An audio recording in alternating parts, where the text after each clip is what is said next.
You know, as you look in the news, it's oftentimes now when we talk about athletes at both the college and the professional level, there's oftentimes all kinds of information about athletes gone bad, who've gone out of their program, off the field problems.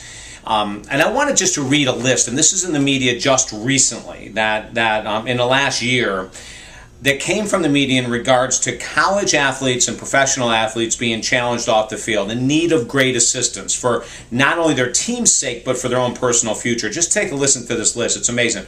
Of course, we know about the dogfighting, alcohol, firearms, gambling, domestic violence, rape, and of course, incredibly low amongst many schools, graduation rates in regards to those athletes in college that could be, should be, and hopefully will be in the near future, increasing graduation rates. But just that list, it's almost like you're reading something that has to do with gang warfare, not the athletic environment. Isn't it incredible? It's just amazing to me to read through that list. Hi, I'm David Essel. You know, my goal with this video and my goal in my work in life that I've been doing for the past 25 years is to help people make better decisions in life, is to help people make the best decisions for their careers, for their personal relationships, for their personal health. And at the college and the pro level of athletes, I think that we are in dire need of a new overhaul, of a new way of looking and working and helping with these athletes. Number one question that I've asked myself in working with people that have struggled from all walks of life in regards to staying on track is what's the cause of this? You know, what's the cause of the problems that we're seeing with athletes at both the college and professional level? We have peer pressure, which is unbelievable. We have poor family values, you know, that because of being having an upbringing with maybe not an intact family or a family that is struggling with addictions and abuses of their own, we just have poor family values, which does not lead to the best in decision making. We have something else that a lot of people don't like to talk about that I want to just throw right out there, and it's called entitlement. Many athletes believe they are entitled to be treated differently than other students on campus, that they should be able to get away with certain things that other students maybe wouldn't try to pull. At the pro level, absolutely. We see that in everything that goes on, that people get in trouble with the law, they get in trouble with breaking league rules and team rules. That there's a sense of entitlement, that I'm gifted, that I'm special, that I am above and beyond reproach when it comes to following certain guidelines and rules. In the work that I do, and the work many people like that I do, we want to take a look at this from a different perspective. In other words, I know the coaching staff can do so much. I know the schools can do so much. I know teams, professional teams can do so much. And then I think there comes a time, and I believe that time is right now, for teams and coaches, for schools, for leagues, to take a look at outside assistance. When I work with individuals, I always say that one of the things that I bring to the table that another person who's too close to that forest can't bring is an objective, outside, unbiased opinion. And that's where I think that coaches, I think leagues, I think schools and teams need to look at. People that don't have anything to do with the organization, with the school, with the league, or with the profession. When we're looking at how do we solve these issues, I think it comes down to a variety of ways. And at the end of this, I'm going to give you an opportunity to contact me. And if I can help your team, your individual players, your leagues, your schools, and you know, overall, if there's anything that I can do, I'd love to talk to you one-on-one with it. But there's some bases that we have to look at. One, we have to look at decision-making skills. Lots of athletes at every level just don't have the best decision-making skills, which is evident by this list of infractions that I read at the beginning of this video. Number one. Number two, when it comes to who do I turn to, needing an outside mentor, needing someone who I can be held accountable by, but that isn't necessarily a part of the school, the team, or the coaching staff, I think is crucial.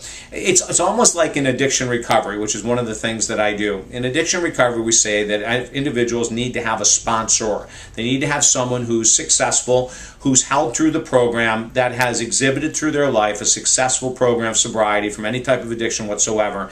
And we turn to that person when we're in need, when we're troubled, when we're afraid that we may not be making the best decisions. We have a sponsor. I think that's one of the things that a lot of athletes need. They need someone that they can share what's going on in a non-biased way, who's not going to bias their opinion back to them, who's going to tell them straight. The thing I mentioned a few minutes ago was accountability. You know, there needs to be on a regular basis and accountability, just like with individuals that have broke certain drug patterns in professional or college sports. You know, you have infractions, right? You're kicked off the team, you're suspended or whatever. And then there's also the drug testing that is done on regular and or irregular bases. Having a mentor helping people to make athletes to make better decisions in life, I think is something that has to be ongoing. It's that accountability factor. However, if the athletes don't have the tools, if they don't have the tools to use to be able to build better foundations, to be able to build a stronger decision-making process, to have people to go to in the times when they are tempted through peer pressure or through their own ego and self-entitlement, then none of this is going to be lasting. I know in the work as I've done as a master life coach for the past 20 years, one of the things I say to clients starting off is that we're going to be doing a minimal of 8 weeks together, and oftentimes it's 16 weeks, where every week we'll be touching base and looking at the goals we had, where we've succeeded and where we failed. The other thing that oftentimes is missed and can be a huge aid to athletes that before they go off path or after they've gone off path is a very deep spiritual program for those who are spiritually inclined. It may not be for everyone, but it can. And I've seen in my work with clients that have been strained in all areas of life, it can really have a huge impact if someone who looks at a spiritual path. Now, spirituality may be different than religion. Of course, a religious path is one that follows a certain doctrine, whether they're Muslim or they're Hindu or they're Christian or they're Jewish.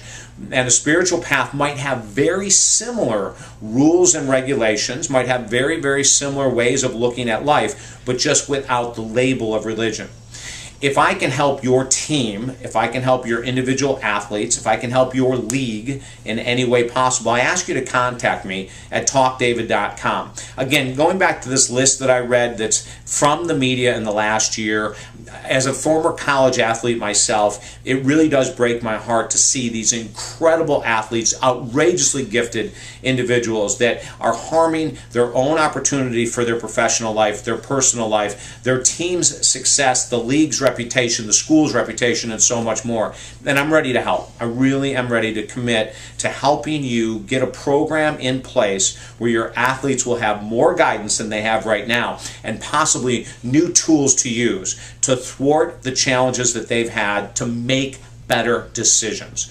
TalkDavid.com is where you can contact me through my website. And also, please share this video. If you have high school kids, if you have kids in elementary school that want to be excellent athletes, let them know that they're going to have to think about decision-making skills, peer pressure of other athletes trying to get them to do things that they shouldn't be doing in regards to alcohol use, drug use, the abuse of women.